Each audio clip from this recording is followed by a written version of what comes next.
Now we're back today, and we are definitely going to talk about something so entertaining, so don't leave. How many of you have played video games? And this is a question that doesn't need to be answered because it doesn't really matter. Strong hook, buddy. So let's think about the brain under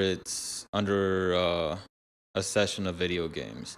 Now, I am no scientist, but out of personal speculation, I've come to a conclusion that when you are playing video games, you are changing the way your brain is working compared to regular life. Mainly because each video game we play is sort of a simulation of the life you want to live. You choose the game you want to play because you are going to undergo an experience that you want to experience. I started asking myself, what is my brain doing when I'm playing a video game? And specifically, there's two different types. One is something that's kind of like repetitive, such as Overwatch or Call of Duty. Just these lobbies where you're doing the same thing over and over again, and there's not much options of how you can go about it.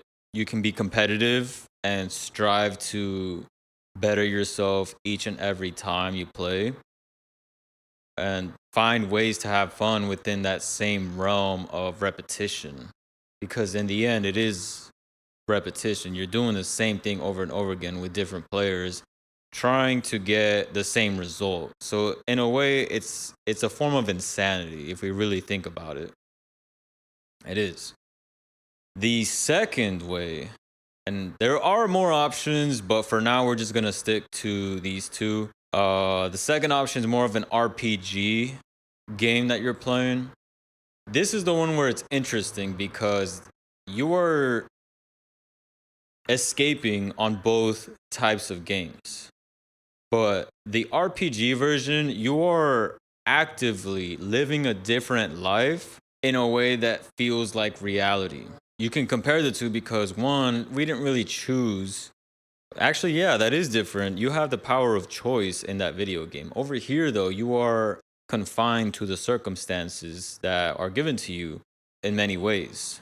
Let's go from the reason why I bring this up is because I've been asking myself for the past, we'll call it a year or two, for the past 2 years, on and off, I've been asking myself, like, man, what's the point? And how do I change my reality? Because I want to experience more from this life. There's no way you could convince me to go back to working a job and following the game plan that they have out for us, which is buying a house, starting a family, and just dying pretty much. Just keep surviving to the point where you just die. There's more to that. And hence why I've been living the way I live. I live very on the edge of reality. Like, the best way I could really describe it is last Thanksgiving is I was driving around because I wasn't near my family, and I just drove around and got food from whatever place was open. And as I was driving around, I felt like I was outside of the box of this reality because I wasn't spending time with anybody. I was just by myself drifting through this world. It was a moment of halt for everything because many businesses are closed.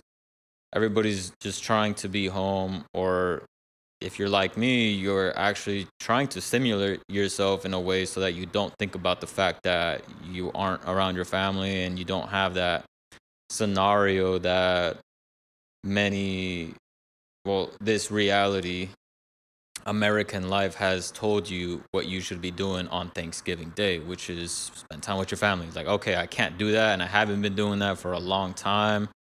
It doesn't fit my narrative. Like, for some reason, it just didn't happen. So then I started thinking about the fact that, like, wow, I really feel like I'm on the edge of reality right now. Like, nothing really matters. Nothing really makes sense, because once you start picking at the little details on where the error codes exist in my life or in your life, it starts to add up. Like, hey, I really don't have to do all these things. Like, it's not as scary as it seems to live off the rails. It's different, it's actually more exciting, but it's also more risky. When you subscribe to the system that we live in, there is a bubble of safeguardedness that exists that we subscribe to. And there are expectations you need to uphold to live with this sense of security. Otherwise, you start to feel that invisible threat of, like, oh, I'm about to lose everything. Like, if I don't show up to work, then who's going to pay my bills? And what am I going to do? How am I going to eat? It was like, well, there's many ways, actually. It's just a lot of the ways society has made us feel like it's wrong. The reason why I bring up video games in this scenario is because, let me just make sure that we are still recording and it's going great. All right, fuck you.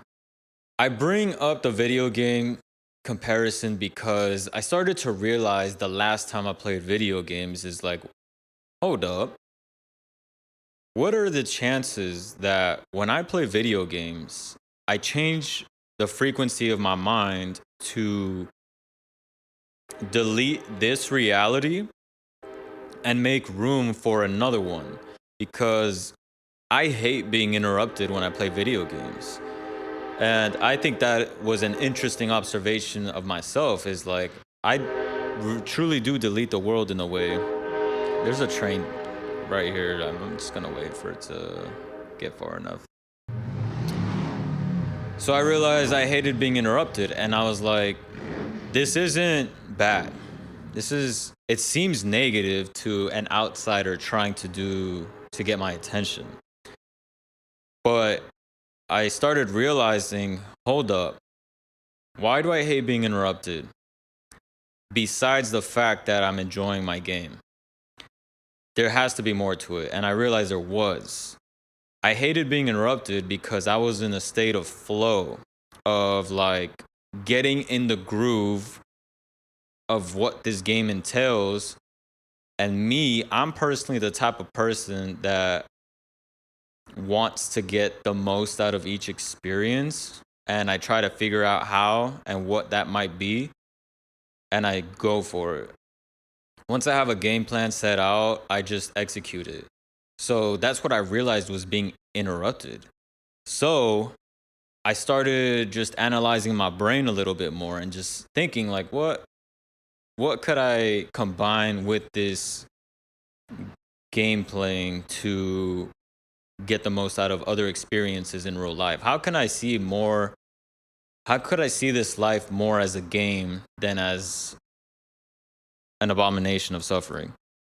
And here I am, thinking out loud, thinking in the live what that combination could be. Now, I'm gonna be a little honest with y'all.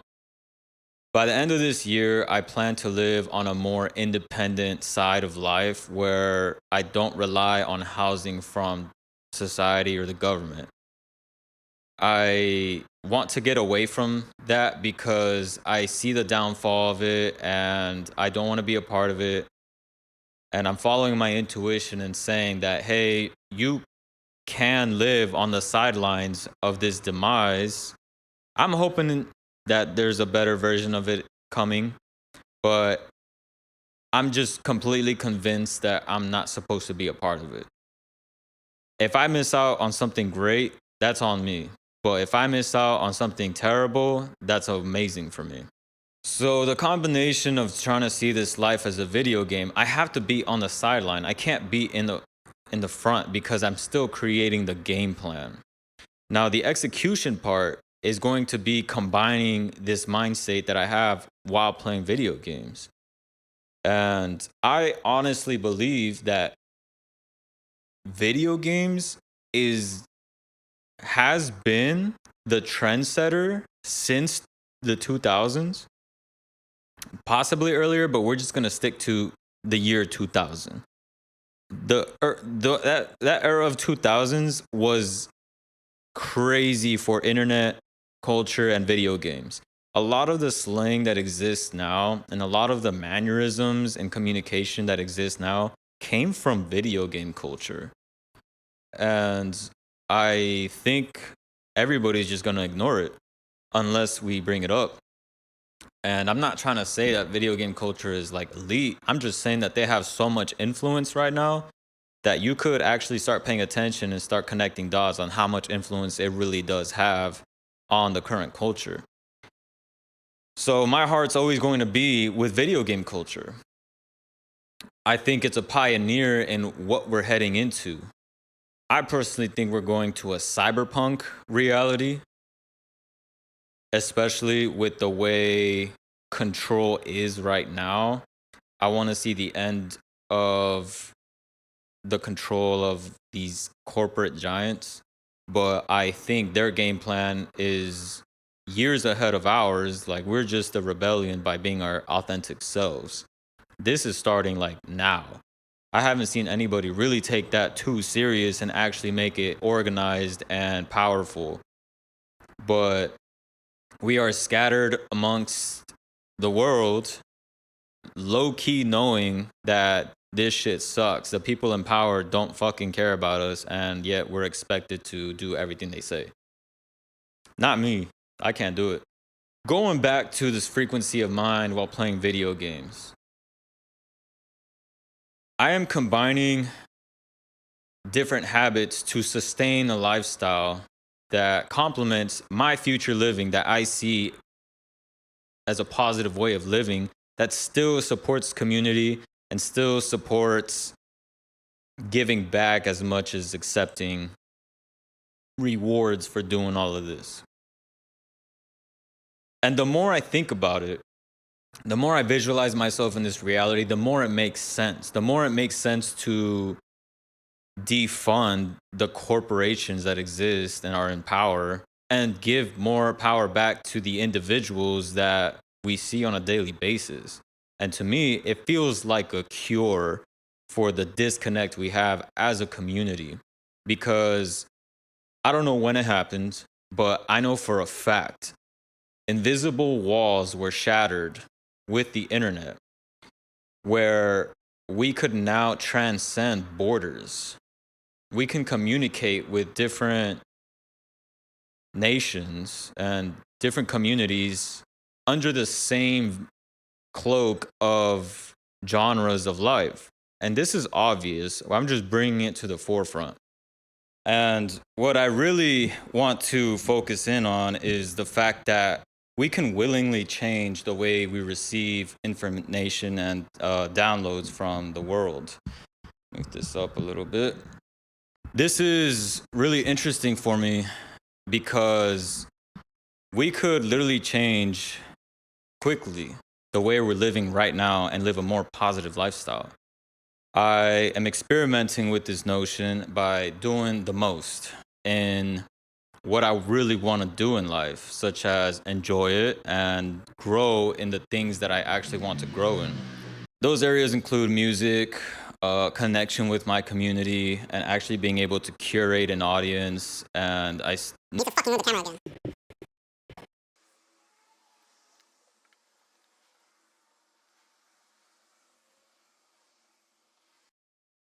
Right.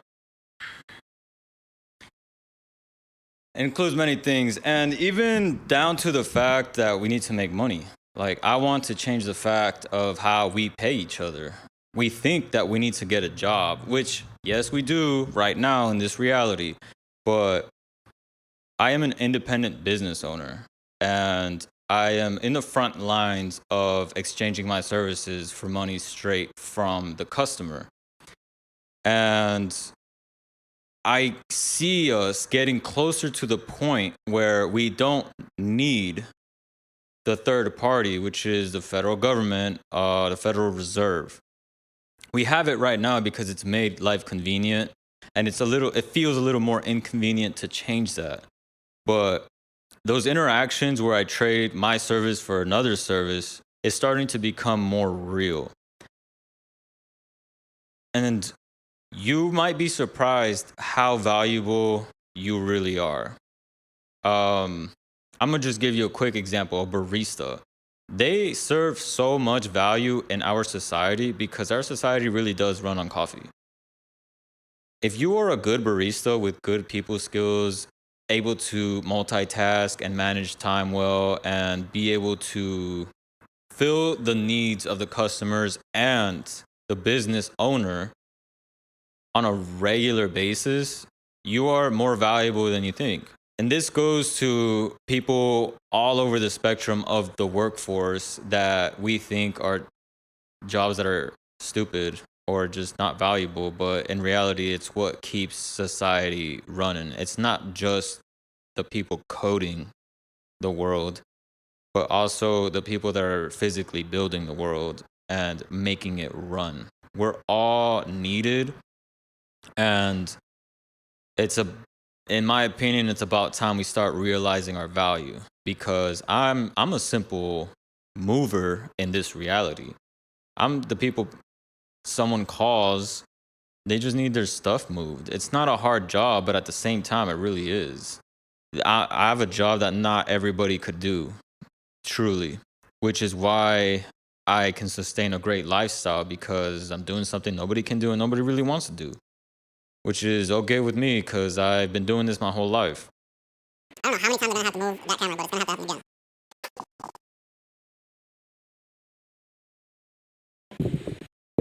This is the one, ladies and gentlemen. This is the one.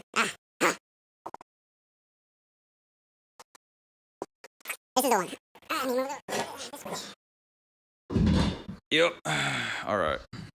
We understand what reality looks like. My audience, I'm not really trying to talk to anybody that hasn't really experienced too much. I really want an audience that is aware of the reality of life, but are choosing to try to look at the positive side of it all. And to connect it back to the whole video game metaphor and analogy, I started practicing this thing where I'll play my video game and I'll allow myself to really enjoy it and just get into the moment of it. But at the same time, in the back of my head, I ask myself regularly, okay, like in between the lobbies specifically, what are the habits I want to take with me into the future? If today was the last day of this reality, what do I want to take with me into the future of tomorrow? And the answer wasn't hard for me to get, because I've already been asking myself that question so many times. The difference between this scenario and others is that I was actively playing a video game. I was actively changing my brain frequency on how it receives and sends energy or information. And I was connected to this mode or vibration where I felt that I was more connected to a source of answers and questions. Because I realized as I was playing video games that I am reprogramming myself to get addicted to the game because I love it so much. It was just like dopamine hits every time I won, every time I played. Even when I lost, I was like, I know why I lost and I can change it. So I'm programming myself to like this game again and to do the things I gotta do to win. So I'm just like, okay, well, let's just carpool the things I want to win at, because this mindset right here is kind of hard to access in a reality that we don't really like. Like, what am I really going to improve, and what am I really going to get when I think about this reality of the physical world that we see? Well, okay, how about we apply this mindset in somewhere where it's fun? Like, what is fun for you? What do you like to do? And what is your goal with that doing? I'm just realizing there's like a marching band right behind me.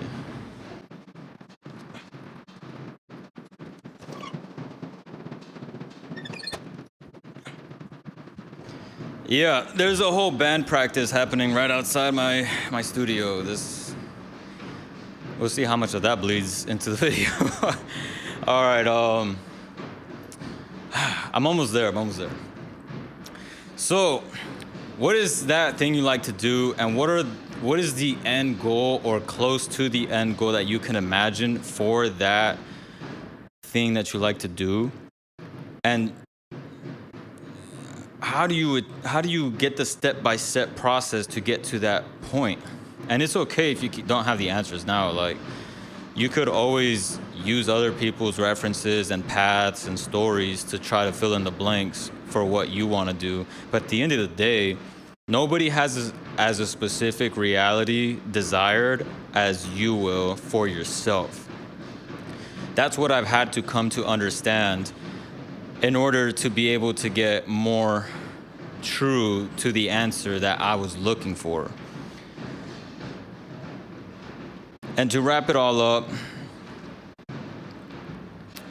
video games, depending on how you play, like everybody plays life differently and everybody plays games differently.